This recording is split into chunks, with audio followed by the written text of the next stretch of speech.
So say goodnight to the bad guy. You looking at the bad guy. This the last time that you ever see a bad guy like me. You don't have the guts to be who you wanna be.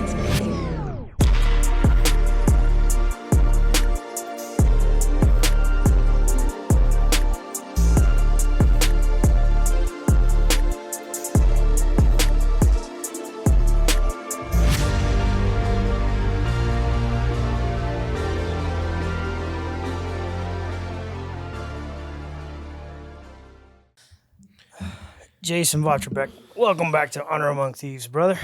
Been looking forward to this this part 2. How we doing? Glad to be back. Took a while. It took a while, but we got it done. So, after part 1, we left off. You were making millions of dollars as a modern-day cocaine cowboy. You had just smuggled 100 kilos? Yes, the last shipment was a 100 kilo shipment. And that was the issue where they tried to kidnap me. The one time thinking I had the dope. The second time they chased me around the car trying to kill me, because they thought the cooler that we were carrying had the dope built into it. Fuck. Because some of the other guys that were running drugs, the cooler guys, cooler companies over there would make coolers and put the drugs in the coolers and the liners for insulation. So the insulation, they'd pack it full of coke. That's wild. And these coolers are huge, so you could fit a lot of dope in it. How many kilos of coke would be in one cooler? I have no clue. I never done it that way. I just know that my guy, the guys that were doing it before me, were doing it through coolers. And one of the cooler manufacturing guys over there, they would build it inside the cooler. So I'm assuming they thought that I was doing it that way. They got busted, so I didn't want to do it the same way as them because I thought they were on it. So I wanted to change it up, and that's why I was doing it in the dive tanks. I saw the video you posted the other day that you actually found one of the tanks. I got one of the tanks. I have the video. I've just been waiting to post it. So what was so funny was I talked about it when that clip came out, when I did it with Johnny Mitchell on the Connect. He did a pretty cool cut down on it. So one of the boys hit me up and was like, "Hey, I got one of your old tanks." And I was like, "Really?" He's like, "Yeah, I was going to throw it away a long time ago, but it's such a great conversation starter." Right. So he's like, "So I kept it around." But he says, "Now after watching your podcast, I figure you'd want it and do something with it." So I'm like, "Hell yeah." So I'm in the process of doing a TV series movie deal. And they were like, "Fuck yeah, we want that thing." So I gave it to them. I'm waiting to find out if I can release the video or not. That's what I'm waiting on. I don't know if they want to hold on to it, and make it exclusive for that or what they're doing. So like duplicate it, trying to make another. Well, one for not the movie necessarily that. I don't think they want to debut it in the TV series type thing of actually getting made, because we had to have a special machine shop and like somebody knew what the hell they were doing to do it, how to set it up and cut it right. Because the tanks are not exactly round on the inside. Bro, if people knew how much ingenuity went into like smuggling drugs, it's so much ingenuity. It is. And a lot of people think drug dealing's easy, and it's an easy job. It's hard as fuck. You put a lot of hours in. It's a lot of hours, a lot of stress, a lot of thought process. That's why for me, like, people are like, "Oh, why are you so fascinated with like Pablo Escobar and El Chapo and John Gotti?" Because, bro, it takes so much intricacy and planning, and like to get away with it once, let alone get away with it 2, 3, 4, 10, 20 times. Like, so like when you go to the feds, you're in there with a bunch of people that thought outside the box. Okay. You would think like prison's full of dummies. In state prison, I hear that there's a lot of dumbass because you got a lot of drug addictions, thieves, and like stupid stuff. What was it that poet said? State prison is basically like a big ass rehab. It's a rehab, and then federal prison is actually a college. It's what I've been told. So state prison's a rehab, and it's a mental asylum it's a mental institution with a rehab together. And then feds is actually a timeout for felons to go to college or whatever is what they call it. Something on that lines. Graduate. So you go in with like a regular high school diploma. The thing about it is you're in there with a bunch of professors. Okay? Yeah. So I was a professor in my league, right? So I would teach people about what I did, but then you were a professor in your league. So we would all like have like class. So a lot of people don't understand is who teaches all the classes at school, in college? The professors. The inmates. In prison. No, in prison. Yeah. So it's usually the smartest or the one that did like the biggest crime. Is usually the teachers. And then what does he do half the time? The guy who taught real estate was the real estate fraud guy. So that's what I'm saying. Yeah. So what's so funny is in the movie Blow, when he says he would teach class. I went in with a master's in marijuana. I came out with a doctorate in cocaine. Yes. I remember. And what did he do to get his time cut? He started taking classes. And what did he do to get their attention so he could get the time cut and get them to pass the thing? I don't remember. 50% of the time he would talk about what? Another 50% he would talk about what? Drugs. So he would teach them how to smuggle drugs for them to pass the thing so he could get the time cut for them to pass the class. So he would do a trade out with them. So that's the whole thing. We sit around and we talk about our crimes. I'm not saying we brag about them, but everybody's like, hey, so what'd you do, Nelson? Like, tell me what's going on. 9 times out of 10, they were doing it because they were like, might put this in the old back pocket and think about it later. You know what I'm saying? Yeah. So that's my whole thing. So when I got into the drug thing, I never intended to go big. It went big. Then it got too crazy. I had my daughter. Okay. She was just born. She's like 6-8 months old somewhere. I can't remember. It's been so long. A lot of things have happened. And when they tried to get me that last time, I was done with it. And, I started talking about the fancy cars, the helicopters, all that. That came after the fact. That's why we got to get into the pain clinics. When I was in the drug game, I lived a modest life. Like, I didn't spend no money really. I mean, don't get me wrong. I spent money like in strip clubs, hookers, and doing wild stuff. But I didn't have 5 houses. Yeah, I didn't drive around, and I'd have brand new F-250 or something like that. And my girl would have, like a Yukon or something like that. But I didn't have $1 million homes, 5 of them.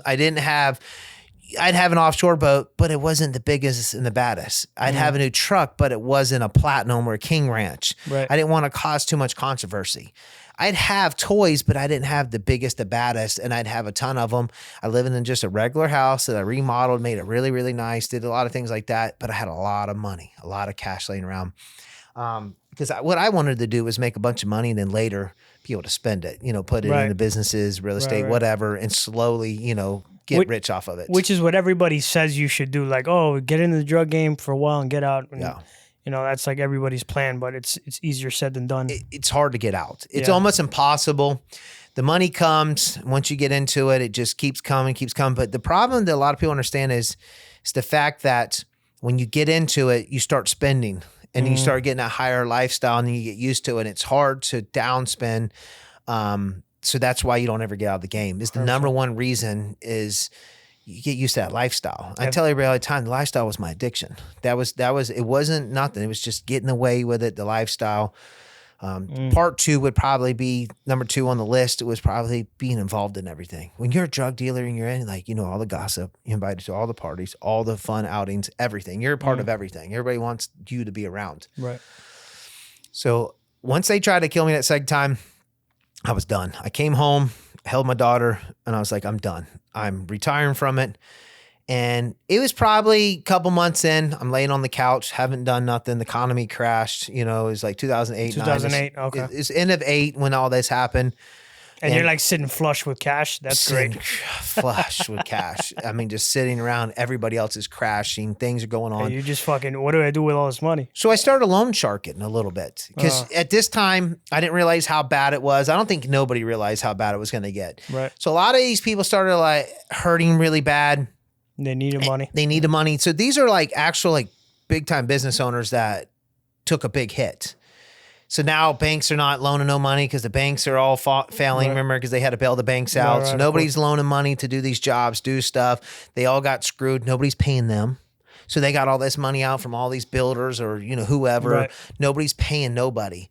So they would come to me and be like, hey, I need to borrow $60,000 or this or that. So I would loan them the money. They give me money back. I wasn't making a lot, but it was something, It's just something.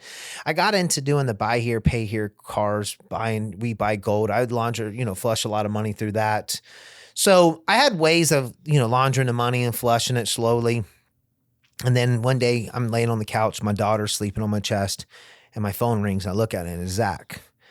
And, I'm like, what's up? He's like, you home? And as I'm saying yes, he's walking in my door. Okay. So he's like, I got the greatest idea, you know, blah, blah, blah. I just need the money. And I'm like, okay, like, what is it? And he's like, dude, I was in the strip club hanging out and there's this dude blowing money crazy. And he's like, so I'm trying to keep up with him. He's like showing him what's up. Because Zach was in the drug game too, but he wasn't on the big thing. He was doctor shopping, you know, taking a bunch of people to doctors, selling pills. He was in the pill game. So I didn't really never want nothing to do with the pills because I didn't like messing with drugs where it take over their life like that. Yeah, like, where you become like an addict. Like you had to have it. You do anything to get that drug. Cocaine was more of a party drug. I mean, people do become addicted to cocaine, but it's not like heroin or Oxycontin or any of that shit. Yeah. Don't get me wrong. A percentage of people do get like that because they graduate to something else. Right. But my clientele was weekend warriors. The reason why people like to do coke because they want to do it on Friday or Saturday night and they want to go to work Monday. They don't want to hit a bump of like meth and stay up for a week. Yeah. You know what I'm saying? So that's the reason why my clientele did powder because it's a nightly drug. It's not a weekend. It's not a week. It's, you know, a gram will last you through the night. Unless you party really hard and start drinking stuff, you might get it, you know, a little bit more. Right. But make a long story short, he came to me and was wanting to, you know, get into this business. And I'm like, okay, so what's the pitch, Zach? Like, what? He's like, well, I need the money. And I'm thinking like, well, where's your money at? Like, you're selling all these pills. Why don't you have no money? But Zach was the type of person that just blew money. As fast as he got it, as fast as he'd blow it. Just like the night in that strip club, he wanted to impress. He wants to keep up with the Joneses. He wants to do this. He's the type that will just buy tons of stuff and go, hey, look at me, but I only can keep it for 1 week.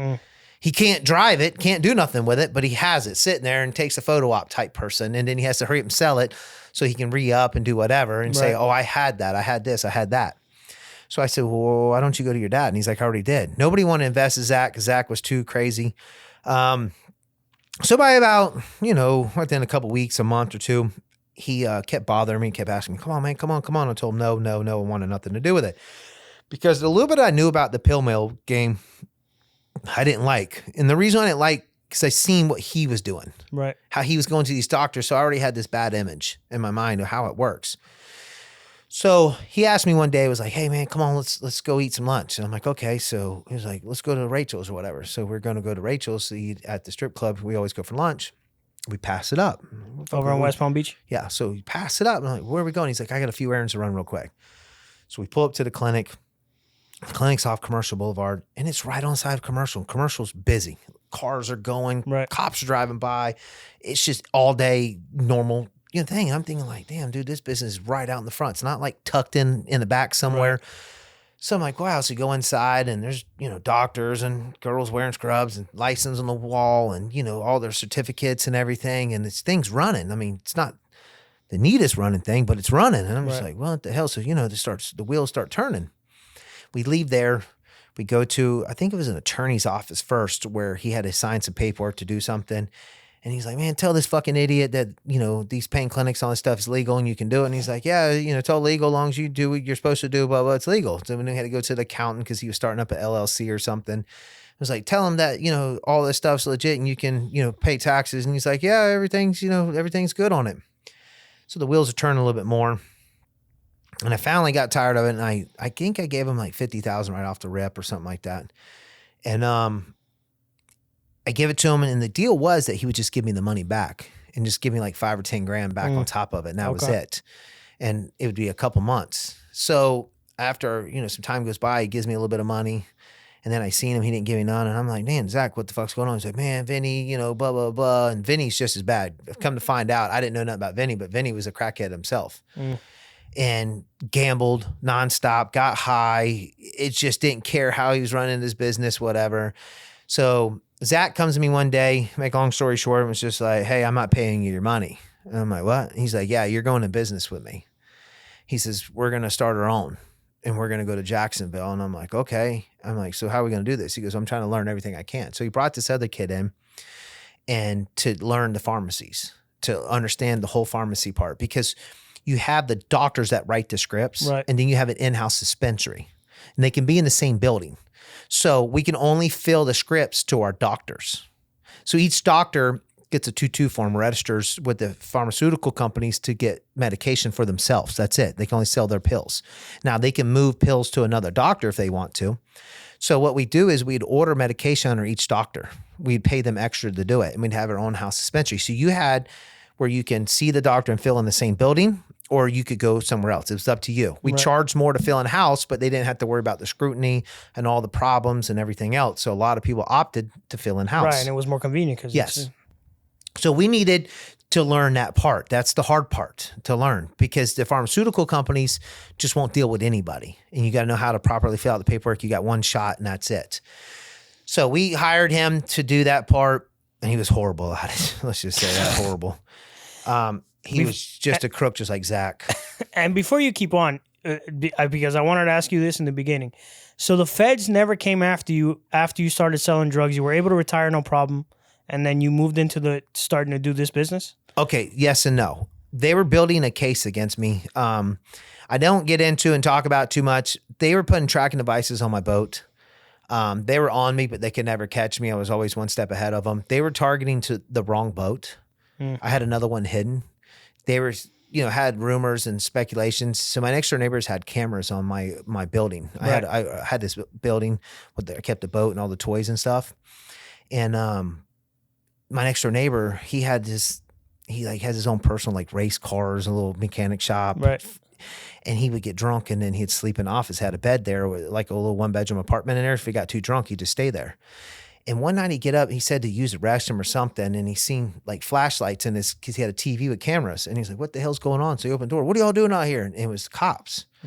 Like, what are you doing? He's like, man, I fell asleep in my damn thing and was wondering what's going on out here. And they were like, how do you know we're out here? He's like, my camera. So they put a flashlight in the camera. And was like, you need to get back inside. There's somebody running around loose. So he goes in and rewinds it, and he sees a van pull up and 3 dudes jump out, and they have DEA written on them. And he sees them with a duffel bag go and jump him offshore boat. So they tipped me off. So I knew what was going on. It gets even wilder than that, but we're going to save that for later. So I knew that they were building a case against me, but they didn't have a clue what I was doing. My sources in the sheriff's department said that they were just monitoring and seeing if it was true what people were talking about. And I still to this day don't know, because there was only a few of us. We kept it really quiet. But when you're in the drug game, when you come up missing for a day or two, everybody's like, where's he at? What is he doing? He's either in jail or dead. So I kept my one boat for everybody to see. Kept it out in front of the, my building. So, it never would cause any controversy. And I had another boat hidden that I'd go down and use that boat. So, but somebody had dropped it, or somebody was talking. I don't know how. I would sneak into Bahamas, I'd say 80% of the time without checking in. I would go over there and not even check in, and not check in when I came home. I'd just slide in over there, take care of business, and slide home and never check in. So it never stamped my passport or even knew what I was doing. Right. So there's no proof that you were ever there. Yeah, there's no proof. So they were on me, but they didn't have a clue to what level. They wasn't sure from what my sources said. That they kept hearing rumors, so they were putting a tracking device, see if they could catch me doing something to further investigation. So they put 2 tracking devices that I know of on the boat. I was never able to find them. I even staged it one time and said that we were going fishing because I knew my phones were tapped through my sources. And on my TikTok, I teach people, well, not teach, but tell my story about how I knew my phone was tapped, how I knew they were tracking me. I got all of my stories on there. And what I did was I staged a fake run. Told my boys, like, hey, my dude called me, woo, woo, woo, woo, woo, woo. And we took off, said the fishing. I just said my dude called and said the fishing's really good. That's all I said. I said, be ready at 3 o'clock in the morning, 3:30 at my house. So I go get the boat at 11, bring it to the house. And then at 3 o'clock in the morning, I wake up. That night, around, 11, 12 o'clock, I sprayed it down with a water hose. And the humidity's so bad down here, it didn't dry it up because the dew sets in at nighttime. So I just helped it, keep wet. And I got up at 3 o'clock in the morning, there was footsteps. You can see where they had, because it's clean deck. And then when the dew, it leaves the dirty footprints. So I was like, ding, ding, ding, got them. So I took it to my buddy's shop, rolled the bay up, put a lock on it, and went home, went back to bed. And we tore that boat apart, couldn't find the tracking device. So anyways, I was getting out of it because it started becoming a problem. That's why I was setting up where I didn't even go over there no more. How we were going to set up, we were going to take a freezer, an ice chest freezer type. Right. And we were going to go about 20, 30 miles north of West End because the flats go all the way out. It's only like, I don't know, even from 20 to 60 foot of water all the way out. It's like flats to go out. And we were going to sink that thing in like 60 foot of water. So it's going to show where I just went over there and fished the banks. Like I just went out there and fished the banks, and I was going to dive down, get the stuff out, and then come back and then dump it off on one of the weed lines out there. I was going to have another boat trolling to pick it up, and I was going to come in empty every time. And it would have been hard to bust me unless they caught me in the act over there, which they don't want to. They always want to catch you outside of international waters in our water. So they wait for you to come in within that 2 to 4 miles is where they want to intercept you. Makes their case easier. Right. So they were never able to do it. I knew they were on me, what was going on over there. So I got out of the game. And then I got into the pain clinics with Zach. Wow. All right. So you put the in-house pharmacy, you're figuring out that game. Let's go back to that then. This is all with Zach in what, Jacksonville? No, this all started in Fort Lauderdale. Fort Lauderdale. Off of Commercial Boulevard. Commercial Boulevard, okay. So we invested into one, and then we invested into the second one with Vinny in Fort Lauderdale. And Zach was trying to learn everything he can. Vinny wasn't paying. Same thing. I mean, Zach took her out of the playbook and did it to me. So Zach was pretty much hanging around just to learn everything. So we're printing all the paperwork we need, copying everything, just taking everything we need to go on our own. And Zach had this brilliant idea of like going, fuck this. Let's just deal with out-of-state patients because I don't know the game. I'm new to it at this point. Right. Zach assured me we're going to do this legit. There's so much money to do it legit. Like we don't have to do it like Vinny was doing because Vinny was trying to make every penny. He was just making so much money. Right. And it was just, we knew he was going to prison. So Zach was like, we could do this by the book and not even have to worry about it and retire and just be so set. And I'm like, perfect. I believed in him. Thought he was wanting to do it right. Nah. So we worked behind the scenes, getting everything. Now we need the patients. And I'm like, why don't you start talking to the patients there? And he's like, dude, they'll tell on us. They'll go to Vinny and then Vinny will get us out, kick us out before we're ready to go on our own. So he's like, we can't trust them. So we waited. We kept building. We went to Jacksonville, found the building, and the whole thing was to do out-of-state patients because out-of-state patients were coming to Florida because they banned this stuff, and it was just so hard to get it there. Florida had relaxed laws. You can go anywhere in the United States to get a surgery or get anything. Like if you say Texas has a great cancer treatment place, you can go there and get treatment. Right. You can go anywhere to get treatment. So the whole going across state lines is all this BS. But he was like, let's target out-of-state patients. We can charge them more because they're coming out of state. They want to pay. Locals don't have to pay as much because there's so many of them around here, blah, blah, blah. And let's get the closest to the state line as possible. Right. Because it's 6 hours from the state line to Fort Lauderdale. So it's a 12-hour round trip. And they have to drive through the state of Florida and deal with law enforcement, the whole nine of being harassed, everything else. And he's like, let's just put it in Jacksonville. It's a bigger city. Come right across. It saves them a lot of time. They're going to love it. So we started talking to some people, doing some advertisement, just feeding it out. And they're like, oh my God, this is the best thing ever. It's like, wow, we can shave off this much time and we're going to be able to see. So they're all excited. Once we got to the point, we found a location, we started renovating it. We started, okay, now it's time to pull the trigger. And Zach came up with this brilliant, I don't think Zach came up, I think somebody else did, but Zach is the one that told me about it and was like, hey, let's steal the George Brothers patient list. So they have American Pain. They're like the founders of it. This is nothing new. They were doing oxys back in the early 2000s. They shut all those down, and then they went to the online pharmacies. Remember, they're doing the online pharmacies out of the country where you can order it and they ship it here. Yeah, I remember that. And they took them down. They went after them, put them all in federal prison and everything else, and then it went back to the pharmacy or the doctor's offices again. So the George Brothers were like the ones that started getting it going again and was really big. They had that American Pain one that was an old bank. It was like a 3 or 4 story bank and had tons of parking.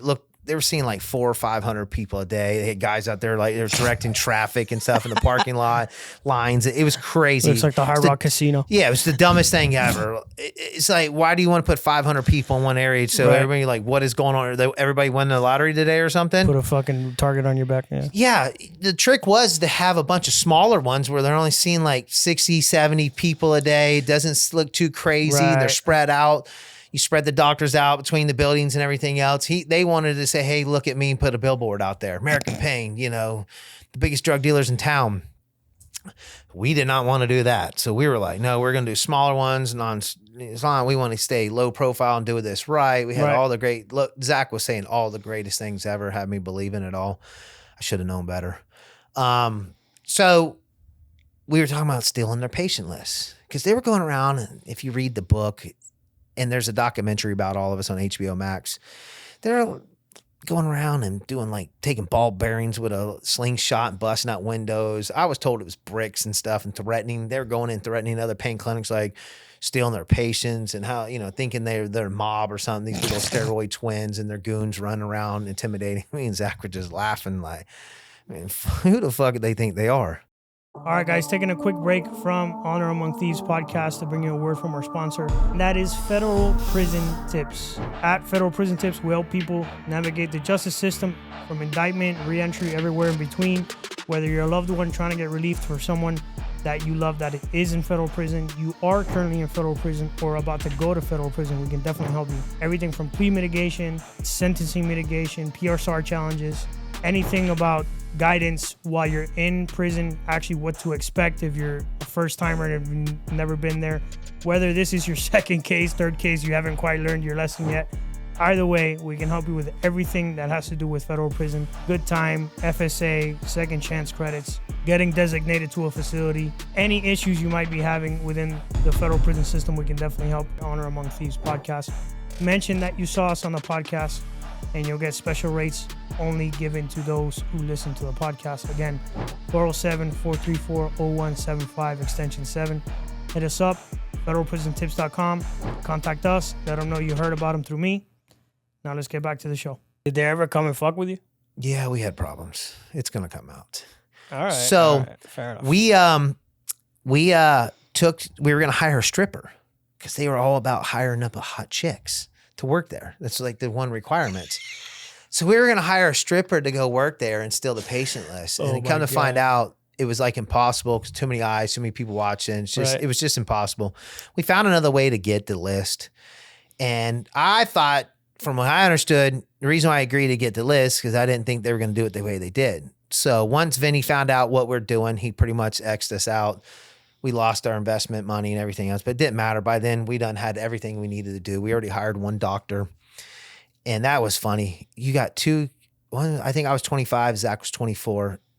Neither one of us been to college, graduated high school, and we don't know nothing about medical field. Here we are dressing up in suits trying to hire doctors. Retired fucking dope smuggler. Yeah, so it's like, I remember asking Zach, was like, how do we hire doctors?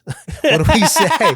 So we're on Google, like, Googling this stuff. And we put, back then we were putting ads on Craigslist, hiring doctors off of Craigslist. Oh my God. So we're hiring doctors off Craigslist. And then the next question was like, what do we say to them? Like, what's the questions you ask? How do we interview them? Yeah. How do we interview them? So we're like Googling this stuff, and it was pretty wild. So they would ask us more questions than we asked them. Like, y'all in the medical field? Have you ever done this for? And we're like, no, we're just investors, blah, blah. We got a team of people. We have, consultants, blah, blah, blah, blah. Right. And we're just investors. So like our pitch was, hospitals are not owned by doctors.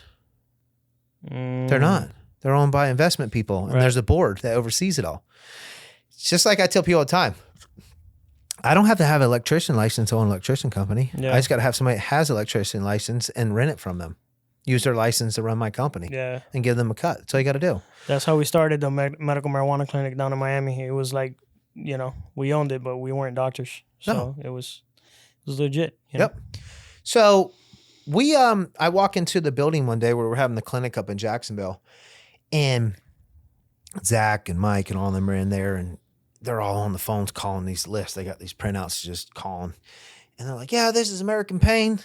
Your next appointment is on what date? And they're like, oh, I'm like, okay, well, you don't go to American Pain in Fort Lauderdale no more. You're going to come to Jacksonville. The Jacksonville Pain, it's a new clinic that we started up here just for out-of-state patients. If you go to Fort Lauderdale, you'll be discharged. Do not call. Don't bother us. Don't know. Your next visit is here. Okay. We started one just for, and they're all like, oh my God, they're so excited.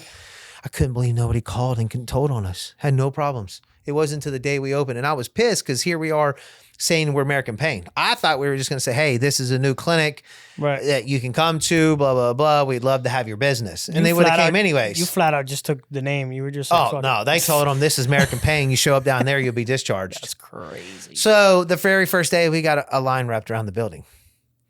So all those patients were supposed to go down south. So guess what they were doing down there? So like, why is 100 people missing off the roster? Hey, are y'all showing up today? And they're like, oh, no, we're at your new clinic. We love it. It's so great, blah, blah, blah. And they're like, what new clinic? What new clinic? What are you talking about? Yeah, I got the recordings to all this stuff because they had their place like bugged and all their wiretaps and stuff, so I got it. And they're all like, what the fuck you mean? Like, call them back. And Chris and them, they're like, and Derek's telling them, get Derek in here. And Derek comes in. He's like, dude, who the fuck has got these clinics? And what do you mean? You need to find out, blah, blah, blah. And so they're making phone calls trying to find out as much. They call our clinic and we're like, yeah, this is American Pain, blah, blah. And dude, they got the girls up front saying this shit. So they staged, Derek gets his cousin. They come, I think the very next day, they bring him down to run to the clinic to figure out what's going on, who owned it. They're trying to figure out some stuff. Dude, I don't know how the hell Zach's ex-wife found him. I remember sitting in the office and she's like, hey, somebody's really suspicious and we need to figure out who he is. So Zach's like, well, bring him in. So we're like, we want to see him. So he comes in, I'll never forget. And he's like, what's up? And he's a younger kid, true religions, doesn't fit this script at all. And at this time, we're not accepting drug dealers. If you come in there and try to bribe, do anything, we're supposed to get rid of you. We're supposed to do, this whole thing was supposed to be done by the book. We agreed to it. There's plenty of money to do it right. We didn't have to do all this stuff. I was like, so what's up? You're like, where are you from? You don't look like, he said from Florida on this ID. And we're like, your accent's from up north. He's like, yeah, I just moved here, blah, blah, blah. And so Zach knows all the questions to ask because he was in that field of work. And he's like, yeah, something ain't right, man. He's like, I'm just going to give you your money back. You're too young. You're 19 years old. We want you to at least be 21 to come to this clinic, blah, blah, blah. We had an age limit. He's like, so I'm going to discharge you, give your money back. And I'm like, I'm going to follow him. Zach's like, yeah, follow him. Like, we didn't see what's going on. So he walks out, starts walking down the sidewalk. So I start following him. And he goes down, and all of a sudden this 6'3" Mercedes pulls out.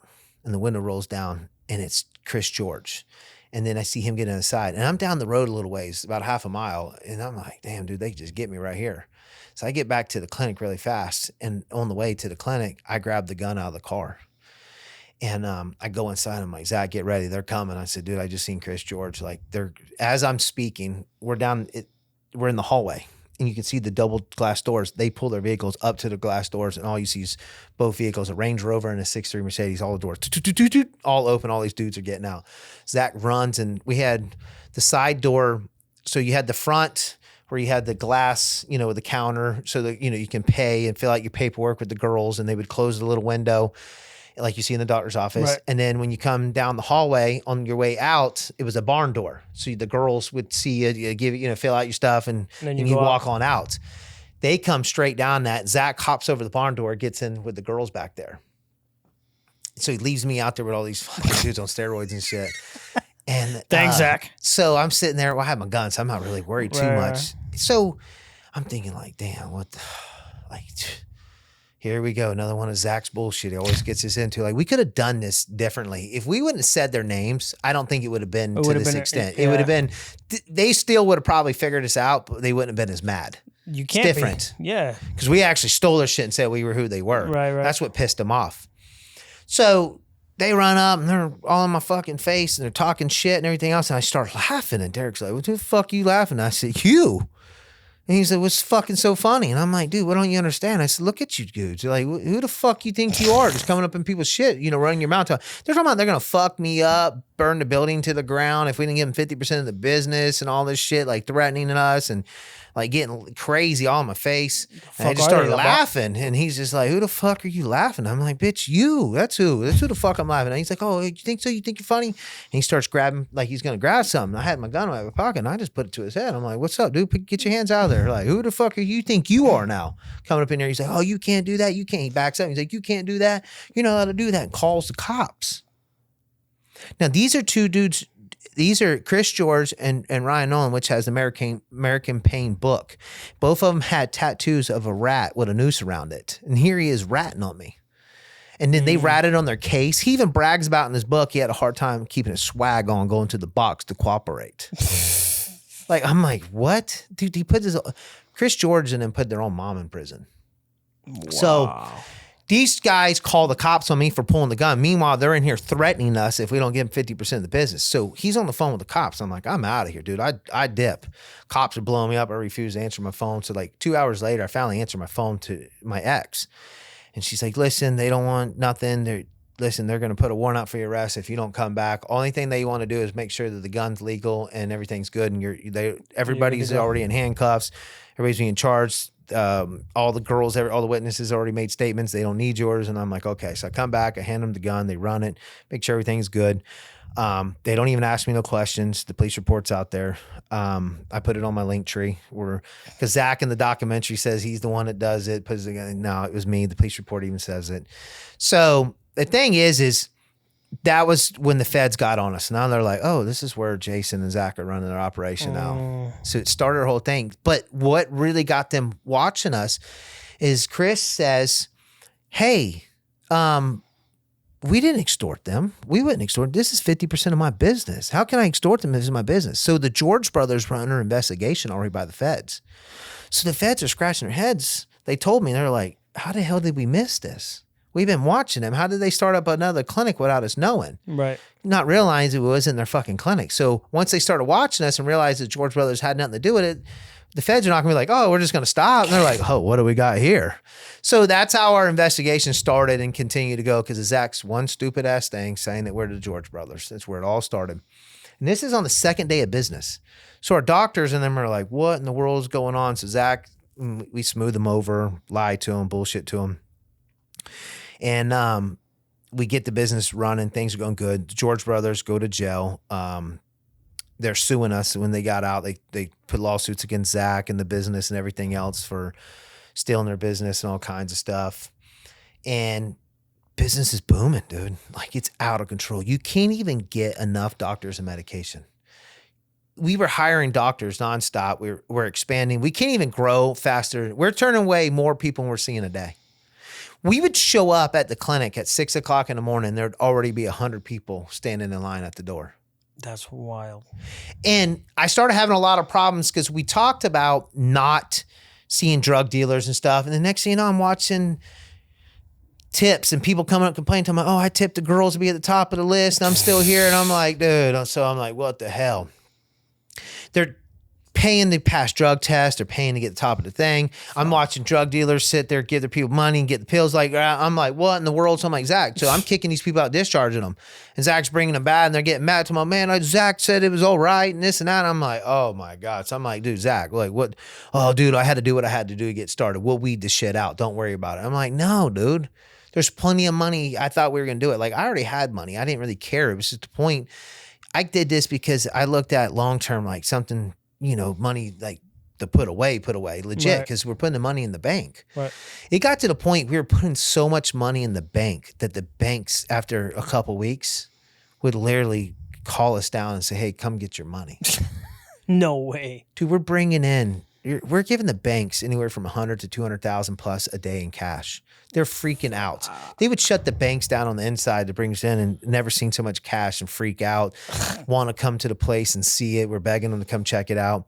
We learned that if you have a bricks truck come do it, they don't scrutinize as much because then they actually get to see the business and they're picking it up from a legit business. You have to fill out paperwork and set it up. So we found ways around it, but everyone in banks that kicked us out, still this day, I'm not allowed to bank with them. I'm banned from every big bank almost.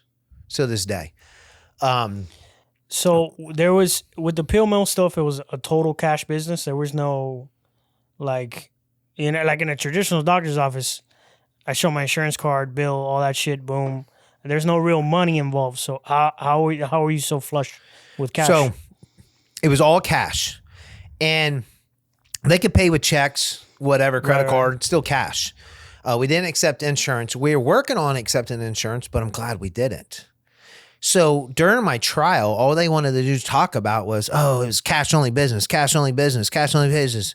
So once everybody else learned, that was one of the scrutinies, because we would pay attention to everything that would happen and change, because the feds, we hired a DE consultant a DEA consultant that worked for the DEA for 20, 30 years in the pharmaceutical department. He retired, became a consultant, fucking ass raped us. He was so expensive. And he would teach us like what to do and, you know, how to stay within the laws because there's no black and white. So we would watch people and change, and he would teach us what to do to stay within the guidelines on the razor edge on the right side of it. So everybody after us started taking insurance. Well, guess what they did to them? Fucking. So it's insurance fraud. Yep. So when it comes to conspiracy or a crime, what you're doing, now they hit them with the drug conspiracy, money laundering, and then insurance fraud. So they use it against us saying, oh, they didn't accept insurance. But then when people did, they're like, oh, look, it's fraud. So it's like, damned if you do, damned if you don't. So it was actually a good thing that we didn't because it kept us from getting an extra charge from stacking our time. Right. They play dirty. It just doesn't stop. So we had to learn. So the next thing a lot of people understand is we couldn't even get enough pills. So the DEA regulates. So we had got our license through the DEA. So the DEA had to come inspect the place. So they come and inspect it. They're the ones that approve our license. They're the ones that come and see the place, make sure it's legit. The people that oversee us, every time we fill out the form, a copy goes to the DEA, then to the pill companies. The DEA tell the pill companies they get quotas of how many pills they can make for the year. So say for instance, if we purchase and they sell out 6 months, the next 6 months there's no pills being made because there's only a quota, and the DEA regulates what companies get to make what. Right. I don't know if it's some type of a contract or they switch it up. Say you get to make 30, I only get to make 10 million this time. He gets to make 20 million, and then they rotate. I don't know the logistics of that part. But we had a problem getting enough pills. If we could get enough pills, we were at a point where we were making $1 million, profiting $1 million a week. I mean, yeah, a week. We were profiting $1 million a week. Fuck. So, and that's the thing about it is we're bringing in. I can't even tell you. There's so much goddamn cash coming to that place. And it was $1 million profit. We were profiting $4 million. Were you splitting it with Zach? Yeah, there was a couple of us that we'd split it all different ways. Because Zach had ended up bringing some other people involved, and then we had to bring in somebody else from South Florida to come up and clean the place up because I was causing too many problems with Zach, and he'd fire all the girls. Because when we started hiring, you got to remember you're young. We had a clipboard. It would say like tits, ass, face, like personality, interviewing process. So we'd working for Zach desk. and Jason. So, well, this is the next thing. It's funny. So on the so we put on Craigslist, medical position pays, let's just say $20 an hour. Right. Want job, send picture. Send picture. So we'd weed it out. We were like, oh, she's hot.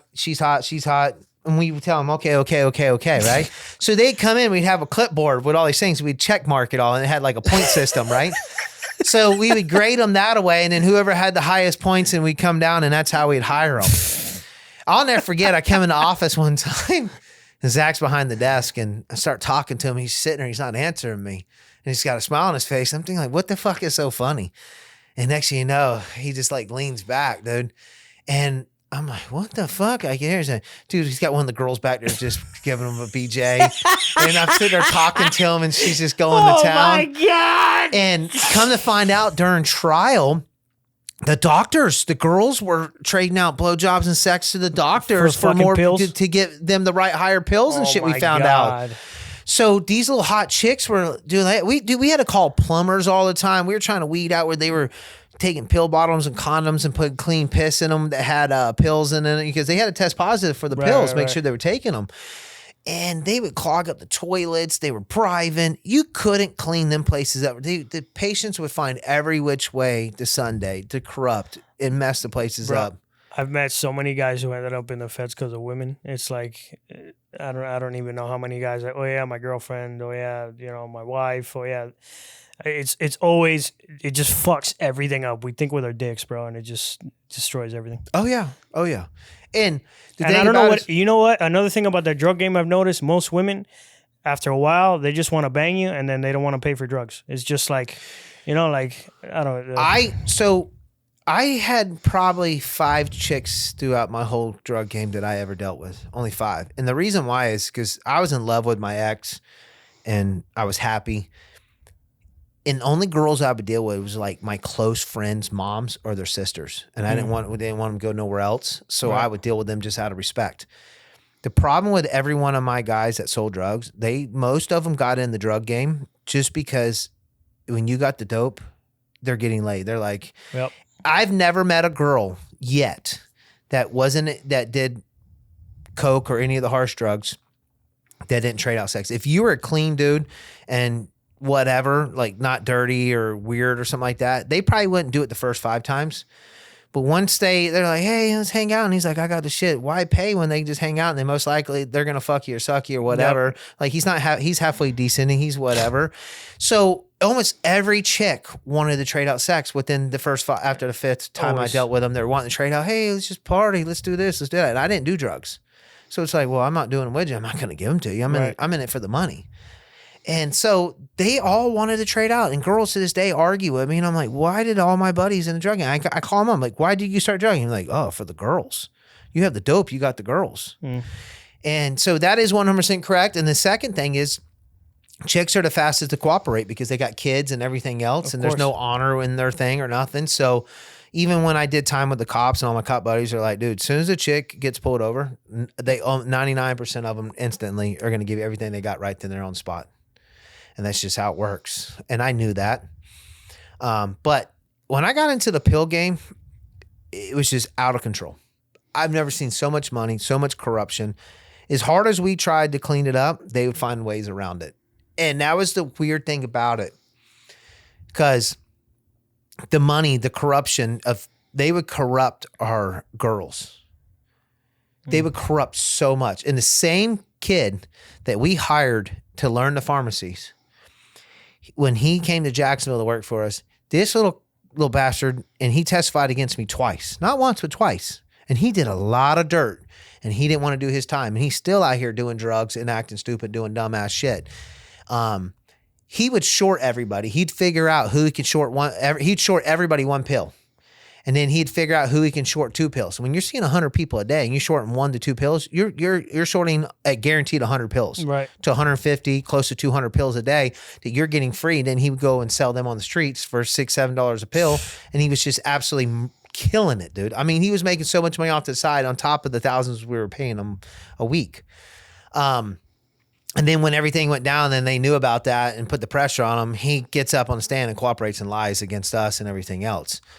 The girls behind the counter taking bribes, we'd fire them. So I'd fire, when we brought Roland in, he fired all the girls. Zach got mad, brought all the girls back. It caused a big controversy because Zach was never intended to do it right. He wanted it ran that way and he just kept blaming it on all the girls. But so when we fired all the girls and he brought them all back, it showed that he was the one behind it. Right. So Roland was designated to come there to clean up Jacksonville because it was just out of control because we're opening up other pain clinics. They're running so much better. And it's like he wanted to leave Jacksonville the way it was because they had a name in the system like no other. And that's how we filled all of our other places because everybody knew Jacksonville was so corrupt.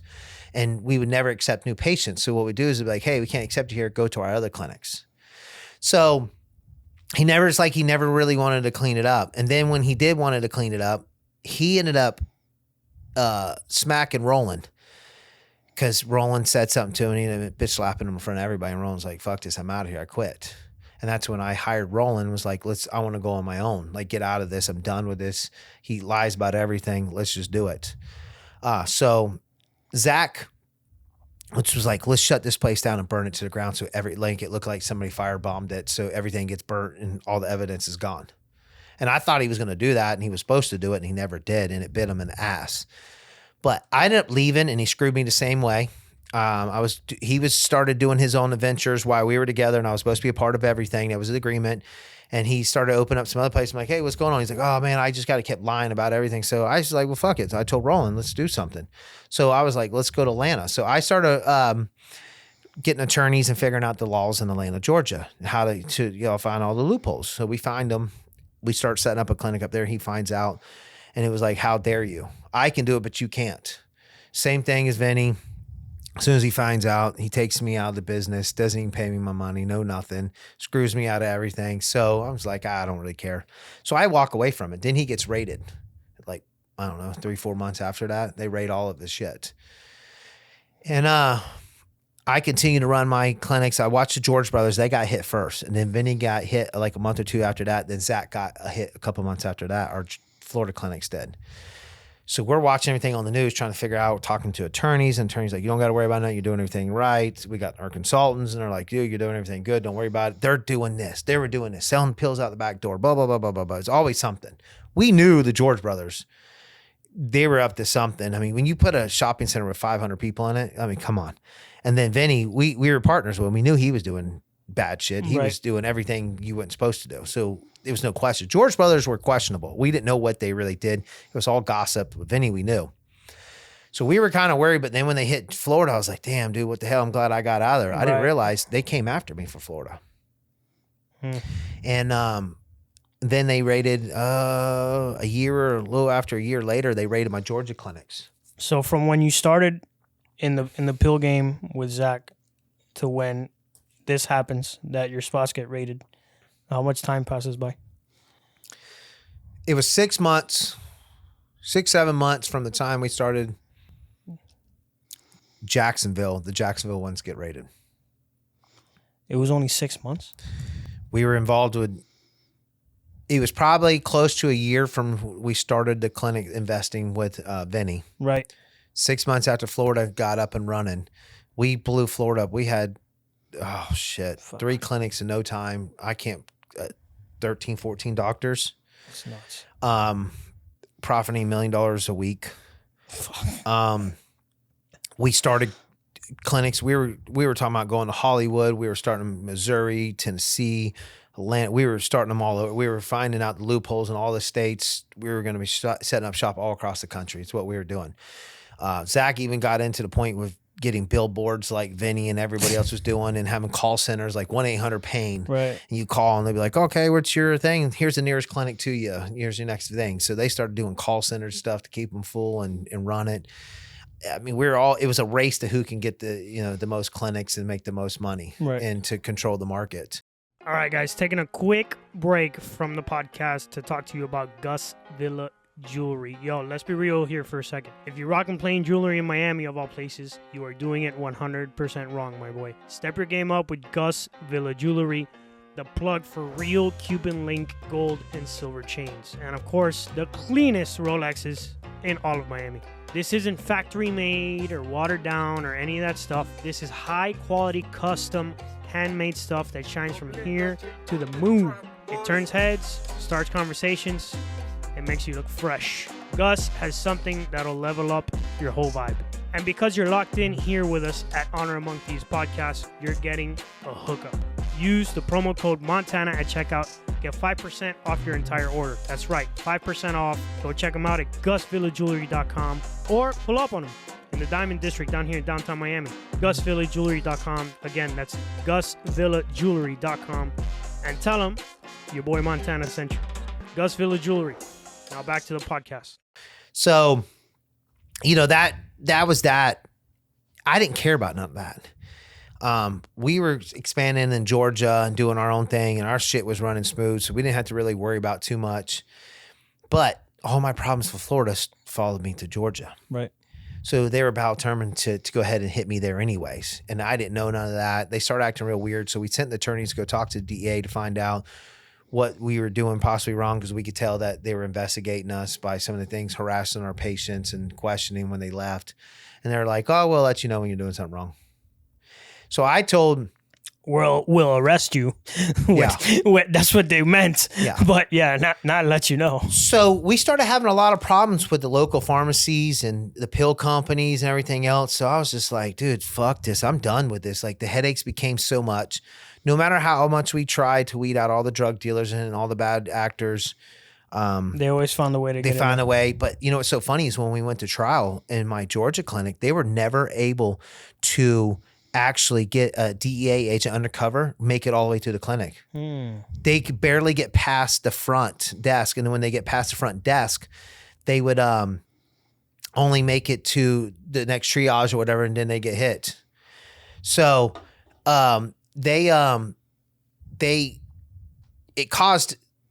it was actually great for us, but they play it in their hand during trial and say, well, they had these things and they could tell, and, you know, blah, blah, blah, blah. They were just masking it, like, because we were being so obvious. Right. And it was just like, whatever. But the thing is it became such a problem, and we were having problems with the pill manufacturers, everybody else. And I was like, the hell with this. So one of our pharmacists' dad owned a pharmacy in that town up there in Atlanta, North Atlanta, and told us a story about how he had these mom and pop pharmacies. And when CVS and Walgreens and all them came in, Rite Aid and everything else, they bought them out for big money. And he's like, if you start stepping on toes, they'll buy you out big money. And I'm like, really? And I had a lot of money. So I'm like, hey guys, let's put all our money together and let's start a huge chain of pharmacies, and let's set them all up within a couple blocks of CVS and Walgreens. Because wherever you see a CVS, there's always a Walgreens across the street. Yep. So I'm like, let's just do it, and we'll sell everything right above cost, just enough to keep the doors open. We'll send all of our patients there and everything else, keep the doors going and stuff, just to blow this thing up, make them come buy us out for competition and cash out and make a lot of money. So we started the process called JJR Pharmacies. And we picked out 10 locations. We had 3 buildings under operation right away, getting things. So right when we were opening up our very first one, and I told Jesse and them, shut the clinic down. Just shut it down. I'm done with it. He's like, yeah, but what about the girls, this and that? And if they would have shut it down, it would have helped us. And he didn't. We didn't shut down because of the girls. And so when they shut it down, they had to hurry up and shut it down because a couple of our pharmacies were about to open. We were going to have like our ribbon cutting day, and they didn't want us to do that because they would have been able to seize the bank accounts, but we just opened up a new bank accounts just like we did in Florida. When they raided Florida, they seized my bank accounts in Georgia, all my business ones, everything. Luckily, we had enough pills in the pharmacy and money put away, and I had cash that I could keep the operation running. So we went from putting all our money in the bank, only putting enough money in the bank to run the daily operations. So we'd figure out what it cost daily. Say it was cost $10,000 a day. So we just put 10 grand in every day. That's all we would do just to keep the operation. If we needed more, we'd put more in. So they knew that once them pharmacies got up and running, they would never be able to shut them down because they were not going to be writing scripts. They're going to be legit and everything else. So they hurry up and hit us before they opened. They had to hurry up and bring the indictment in Georgia to shut all our operations down. And so once they did that, they just shut it down. They never arrested me or nothing. So we're sitting around like, what's going to happen? It wasn't until a month or so after that, I'm starting to liquidate all my stuff because they shut everything down. They crippled me pretty good this go round. And I was like, let's just go to Georgia, shut down the house. I called my brother. I was like, hey, you want all this brand new furniture, everything I have in the house? And he's like, yeah. I'm like, okay, well, meet me at the house. I'll get a U-Haul. You can take all the furniture because I got to get rid of this house. I got to get rid of a lot of stuff I have. I don't want to keep spending all this money that I don't need. And so he meets me, or he's on his way. That morning we wake up, and I noticed they're following me.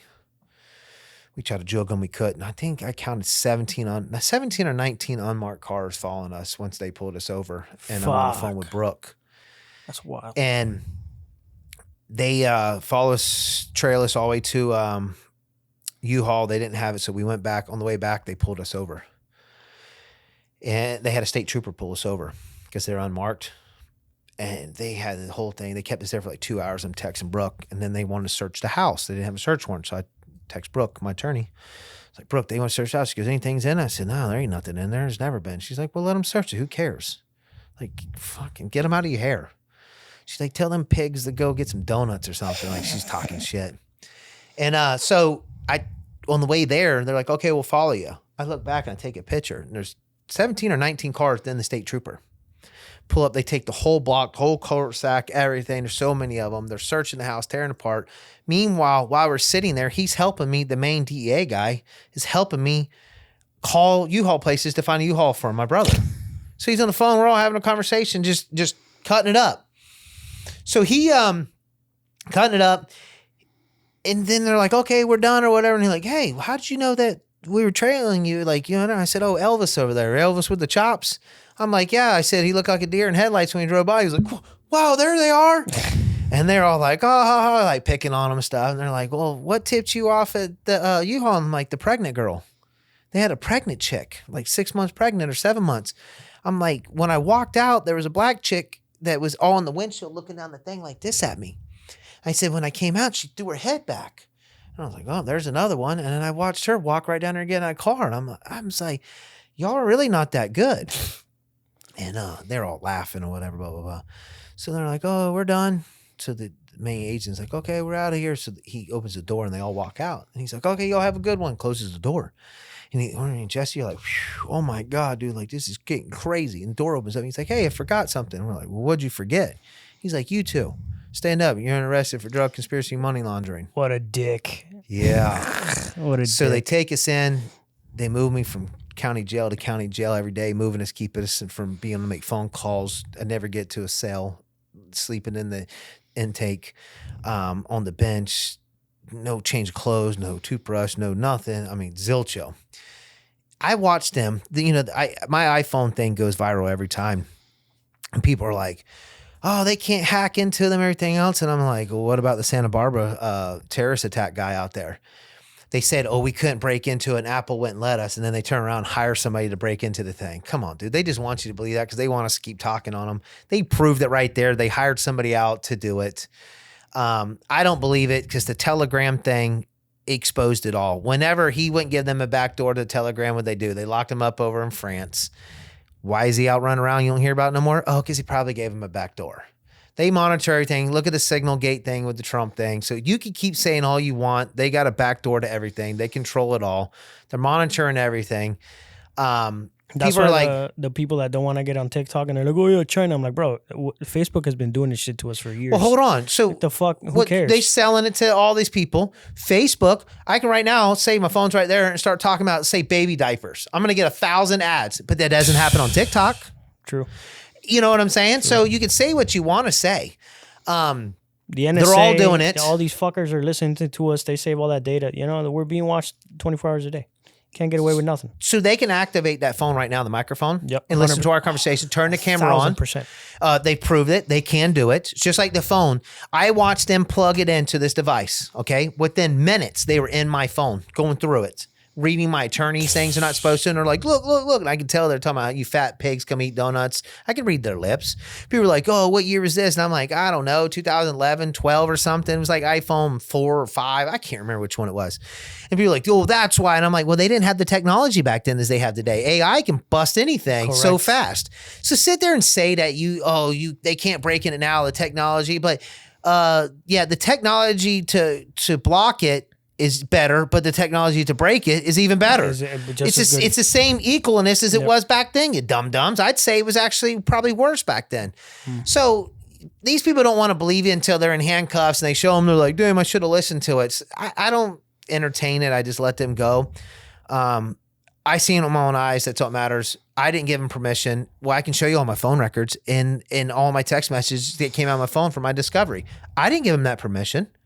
They just took that. So how the hell did they get it out of my phone? They hacked the fucking phone. They hacked the phone and got in it. Yeah, of course. So you can sit there and say what you want. A lot of people come in there and they're hacking it. They're hacking all these phones. You see it all the time. Just look it up. You can read story after story of them getting into these phones. So don't think that they can't. They have ways of doing it. They got ways to do everything. They don't have to play by the rules we do. How do you prove they don't when they're the people, the gatekeepers? Right. You know, and that's the thing about it. When I went to trial, I kept having problems with attorneys, and I finally hired Brooke. She was, I don't know, late 20s at the time, little tiny blonde. And all these big time attorneys, I give them $100,000 just to sit down with them, deposit, and they would go meet with the feds and keep my money and tell me to take a plea deal. Kept complaining, and she never fought a Fed case ever, and she beat her first Fed case. And they raided her house while we were eating lunch one day. Anonymous tip, like, get out of here. They put so much pressure on her. She put a motion in to get off my case, was crying all the time. It's just ungodly, the harassment showing up to her place and what they were doing to her. So we went to trial. It was a month-long trial. Everybody cooperated against me. I had some doctors that went with me and one other person. And I had got a phone call saying that, hey, get Zach's phone calls from jail, that there's some really good stuff on there. And I get him, and he's talking crazy, like, oh, fuck this judge. I'm so sick of his shit. I want to kick this door down and whip his fucking ass. And I'm going to tell them, Dad, I'm coming home. I don't care. I met with the feds, the prosecutor today, and I'm going to tell him whatever he wants to hear. I don't care what he wants me to say. I'm going to say whatever it is. I'm coming home. Fuck this shit. I don't care about nobody. I'm coming home. I'm going to tell them whatever they want. So when you play shit like that in the trial, like we had the things that we push play, I'll never forget that prosecutor turned around and looked at us and said, when he's done playing, he says, is there anything else I need to know about? She says, yeah, there's a couple more recordings. And Zach, so the first one we played, it's really bad. I hate getting surprised, bro. Oh, dude, it was so bad. We had to fight like hell to get these recordings in and never seen them before. We lied like we just got them. So the judge was like, oh, yeah, go ahead. Because they didn't know they had to have a corrupted judge or a judge to fight against us. Like in my second case, because they thought hands down, they never get no pushback. He's going to win. I can sleep to this. Right. And we destroyed them. After the second recording, Zach puts his head down. He's like, oh, my God. And the judge is like looking at him, sitting there just staring at him because he's talking about kicking the door down, whooping the judge's ass and stuff. He just puts his head down. By the third recording, he picks his head up and he starts just laughing and smiling at the jury and just started like laughing because it was so bad. So embarrassing. Just so embarrassing. He just picked his head up and started laughing. And Brooke tapped me and says, you're going home. I'm like, how do you know? She says, look at the jury. And everybody from there on out, you could just tell we'd paint that same picture. Like, you're getting a time cut, right? You're going to be going home early? So you agree that the more helpful you are, the chances you going home? They're like, yeah. Not knowing that we played the recordings and Zach. So you could just tell the jury's just rerunning it like, I'll do anything. I'll do anything to go home. I'll do anything. So it was a winning. Nobody understands. I've always was told as a kid, the first time you get in trouble, just get 5 years. Yeah, 5 years. 5 years. I was looking at life. They asked for life in that case. That's crazy. Life. So I'm fighting 2 Fed cases. So I got indicted in Georgia first. They waited 18 months or so to indict me in Florida. Florida was going to go first, but then postponed. I pick a jury. They didn't like, whatever. They postponed it. Then this one go. Then they come back to this one. So I ended up going to trial in Florida first. I beat it. Month-long trial. I'll never forget the day when the jury was out for 3 days deliberating. And the longer they stay out, the better it is for you because it means there's holdouts. They're wanting to know more. And I'll never forget, we were at the end of the hallway and the elevator's open and people come flying out and Brooke looks at me and goes, I think they got a verdict. And then the lady comes out and is like, okay, everybody in the such and such case, we have a verdict. You need to come back because you have to stay close. Right. You can't be far. You can't leave where you can see the doors to your courtroom, you can be that far. Right. So they can come out and yell for you, but you can't go anywhere you can't see. And then you have to wait for them to tell you go to lunch. So they come out and we go, and I'll never forget, as I'm walking, it was probably a couple 100 feet to the door. And as I'm walking, it just felt like my feet just kept getting heavier and heavier. And I'll never forget, my stomach was in a knot. I felt like I had to puke shit. And I'm like, I got to use the bathroom. And I was like, I feel like I got shit. And she's like, you can't, you got to come. And they're dragging me and my feet are barely moving. And Brooke started crying and she just started like looking at me crying. I'm like, what? And she says, one of the jurors just looked at me and winked. She says, I fucking think you're going home. You're fucking going home. And I'm not processing it. I can't hear it. I remember it, but I don't process it. I just remember my stomach. I got to shit. I got to puke. My feet are getting so heavy. I remember walking in and the courtroom was so full. I remember walking in and everybody turns around and looks at me like I'm walking down the aisle to get married, but I'm not getting married. And my mom can't even find nowhere to sit. She has to stand. And there's U.S. Marshals blocking it. There's U.S. Marshals behind each one of us. And when the judge comes out, you have to stand again. So they had to like pick me up because I feel like my heart's about to fall out my chest because people don't realize what life. You couldn't even stand up. You were just like. I was locked up. I mean, it didn't sink in that life meant life until we had a verdict. I thought it was all a game kind of before them in a way. I didn't feel the pain until you actually had to look at life. Like when that gets put in front of your face, it's like, oh, life. You don't really process it. And when they come in and are like, okay, well, it's time to face that life. Okay. It's not so fun. I remember standing and then you get to sit and he gets like, y'all got a verdict? And they're like, yeah. And gets the thing and he reads it. He says, there's no rhyme or reason who's getting called first. And guess who was first? Me. Stan, I don't remember him saying not guilty at all still to this day. I just remember the way Brooke was holding me and crying so crazy on me that I knew. And I just stayed in the fetal position down. And it took a little bit for me to really realize what happened. And my mom said that the U.S. Marshals were talking shit by the door to me. Oh, I can't wait to put these scumbags in handcuffs and to haul them off, woo, woo, woo, and all this stuff. And if I recall, I had to check with my mom. I just remember that when they said not guilty on all this or whatever, she says, it looks like you boys ain't going to have fun today or something. Or I can't remember what she said to them. But I went into the second one with a lot more confidence. I had Brian Steele. Brooke hired one of the best attorneys out of Atlanta, which is, fought a lot of big cases, done a lot of cool things for other people. And I'll never forget. After that, did you look up like what percentage of people win trials? No, I've had attorneys tell me. Every attorney that I hired that came to me and told me to take a plea, they were like, do you realize nobody wins the feds? Nobody beats them. Just better just. It's literally less than 0.5% of people. Well, because only 2% of people go to trial. No, but I'm saying in that 2%. Yeah, that's what I'm saying. Only yeah, it's so small. I never met nobody else in the feds ever that actually was found not guilty by a juror. I've seen them where they had hung juries and other stuff, but never like not guilty. Never. So in prison, people all the time, that's fucking bullshit. You had a hung jury. I'm like, no, dude, not guilty right here. And they're like, what? No. I'm like, yeah, month long. 6 or 7 people cooperated against me and still was found not guilty in the feds. That's fucking crazy. My prosecutor told me, he says, dude, I'm a seasoned prosecutor. He says, nobody's ever beat me in a federal drug conspiracy.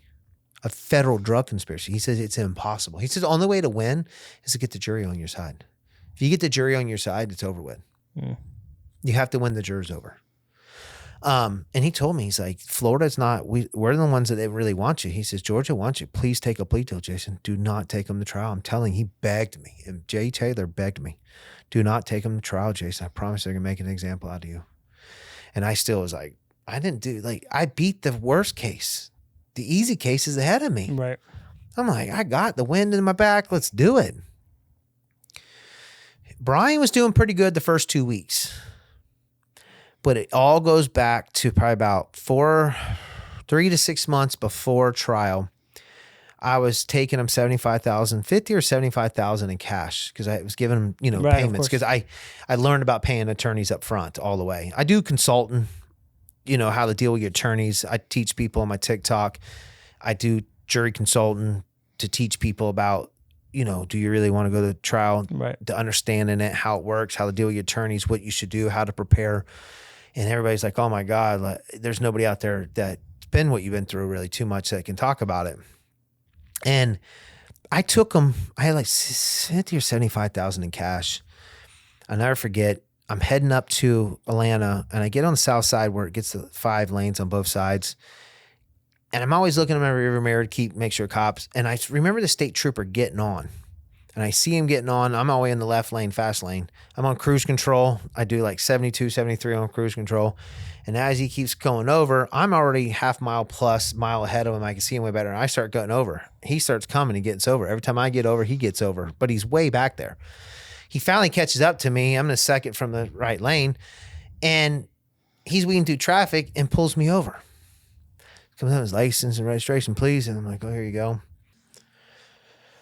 So this cop kept asking me, kept going and saying, hey, man, like, so what are you doing here? What are you doing here?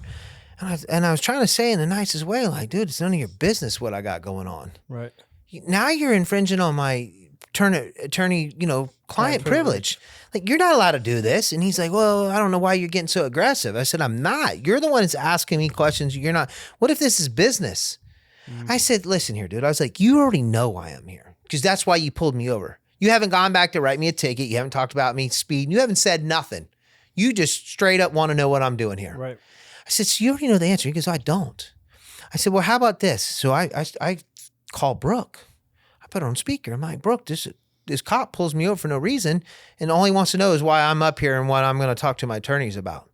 She's like, let me speak to him. I'm like, you on speakerphone. She's like, what's the problem? He's like, well, I'm just trying to talk to him, ask him some questions, and he's getting real aggravated, aggressive with me.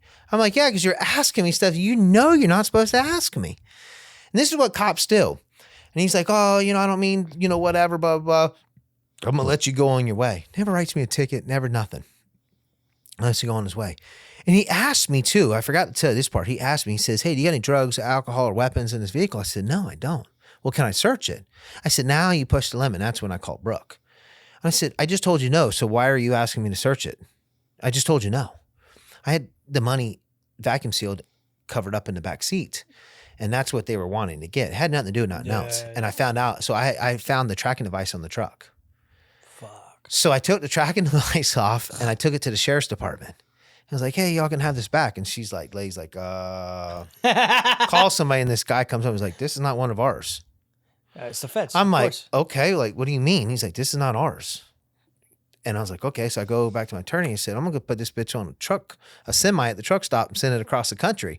She's like, no, they'll charge you for that. Like, give it to me. So she gives it back to the feds. So what the fuck would they charge you for? Tampering with a government property. Oh my god! Because they put it on you, you're not supposed to tamper with it.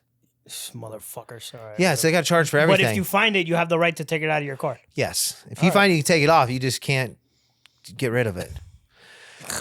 I mean, I should have went down the road and just threw it off in the canal and said it fell off and tumbled or something. There was nothing they can do about it. But at the time, I wasn't thinking like that.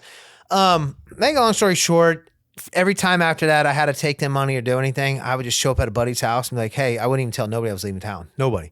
I just show up at a buddy's and be like, here's my truck. Let me take your car and just take somebody's vehicle up there. That's how I would do it. So they could never figure out when I was heading up there. Doing some shit from like Joe Pesci in Casino, switching cars and shit. Yeah. So I just found out recently through law enforcement that they can't just put tracking devices on people's cars and parking lots. So back then, they didn't need a warrant. I tell people all the time, they don't need a warrant.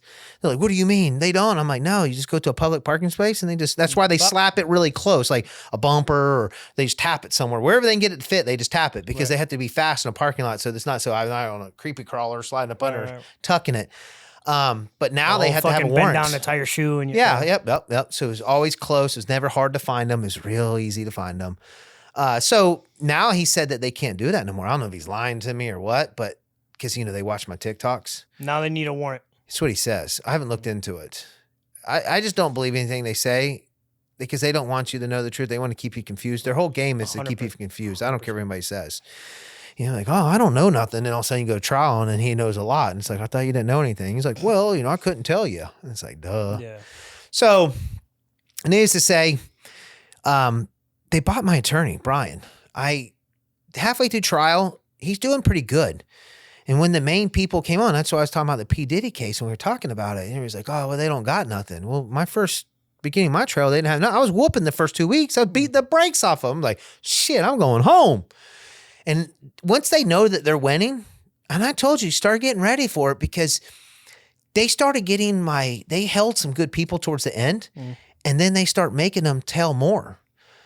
Spice up. They start lying and saying crazy stuff and making it more juicier and crazier to get me convicted. And that's why I said they don't like to take an L. And I don't think they're going to want to take an L on national television the way they're about to do it because then it makes them look bad in a time that the FBI and everybody's getting a lot of scrutiny. They're not going to want to take it. I wouldn't be surprised that they've already got to a couple jurors and threatened them do not hold out, make it a hung jury. That's why I said I think it'll be a hung jury.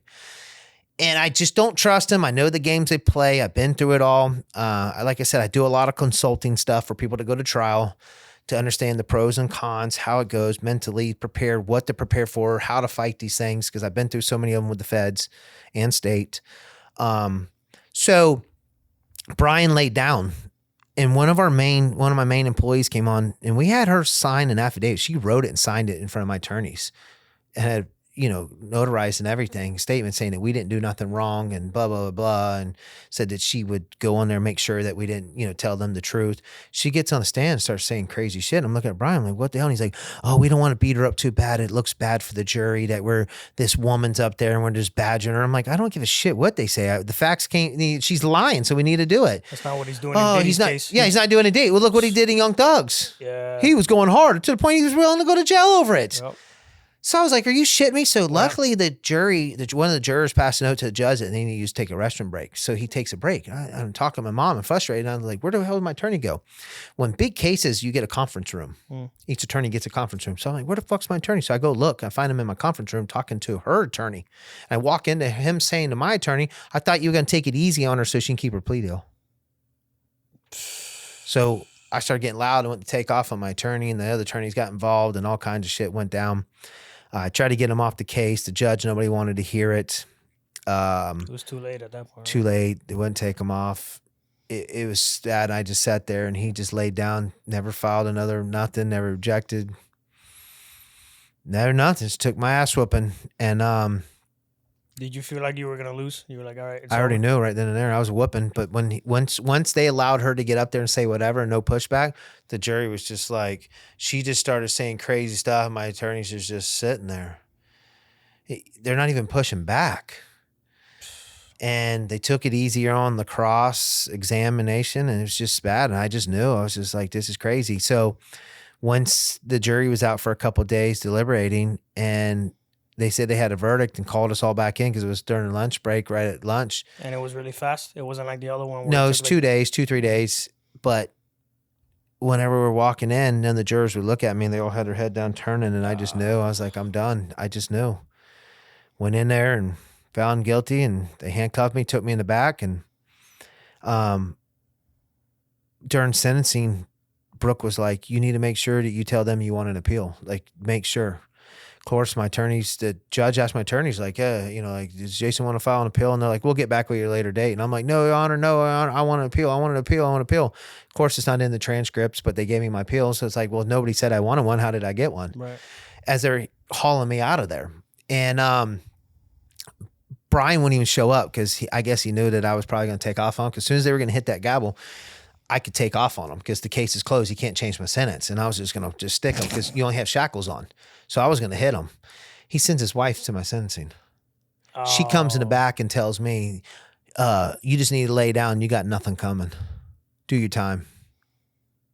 Wow. Yeah. So during prison, I fought all my appeals. I scored life on my PSI. They reworked it from 43 points to 42. So I got 38 for the drugs, 2 points for money and drugs enhancement, for money laundering drugs. And then I got 3 points for leadership role, and they knocked the leadership role to 2 points. So it put me at 42, my revised, because they knew the judge wouldn't give me life. And so they wanted to put a guideline to 36 to life. So hoping he would give me 30 years. So they asked for 30 years, and the judge said no. It gave me 15 years. The judge gave you 15? Gave me 15. He said he wasn't happy with the case and everything else, but... Yeah, because he knew the case had a lot of fucking... Well, it was all political. My prosecutor was Sally Yates. She got promoted to D.C., and Trump fired her in her first term because she went against his border thing, so he fired her. It was the best day of my life. When she got fired, I was laughing. That was the funniest thing in prison. But I was still in prison. So I had fought it, and I got oral arguments in the Fifth Circuit. And it was going good, and they turned it down. And I had this good paid attorney, and word got back to me that one of the judges or somebody had said that I already got blessed. And I'm like, what do you mean? He's like, listen, Jason, nobody goes to trial and doesn't get the max. You got half of the least. You've already got blessed. You already got what you got coming. No judge is going to come in and give you no less or overturn it because they feel that you already got your love that you're supposed to get. Because if you would have got the 30, they had probably came back and gave you the 15. So just accept it and move on. And that's what I did. And then I ended up getting blessed. I got, when COVID hit, I got out on COVID, came home in home confinement, CARES Act. I had over 50% of my time, first time offender as an adult.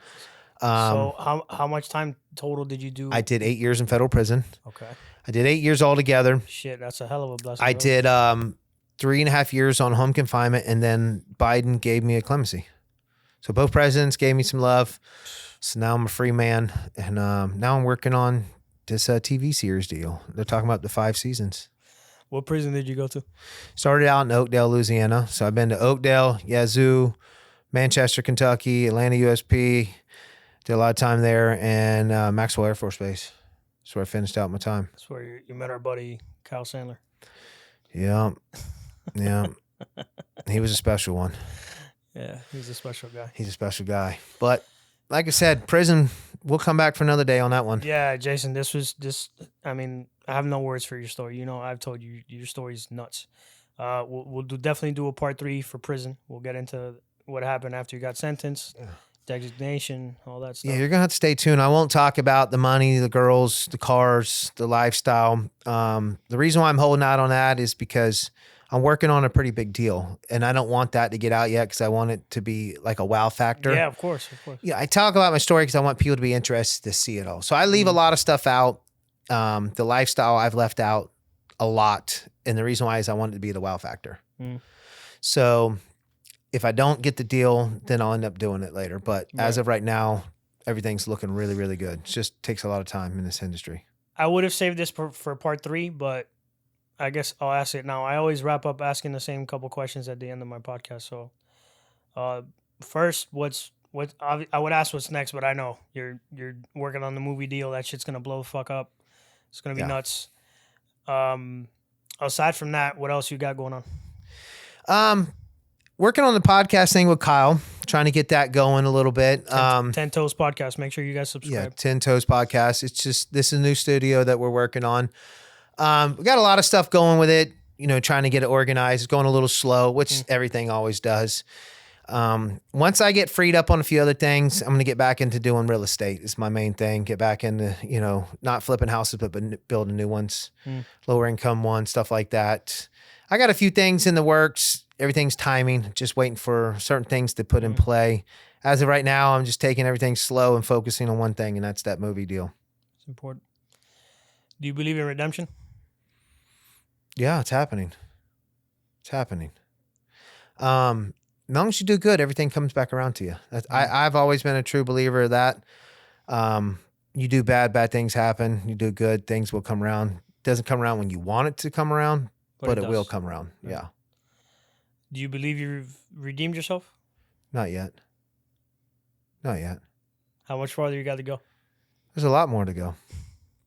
I'm not a guy that's why when I got into the drug game, I was only going to do it just to make a little bit of money. Right. And somehow I worked my way to the top. And then I worked my way to the top.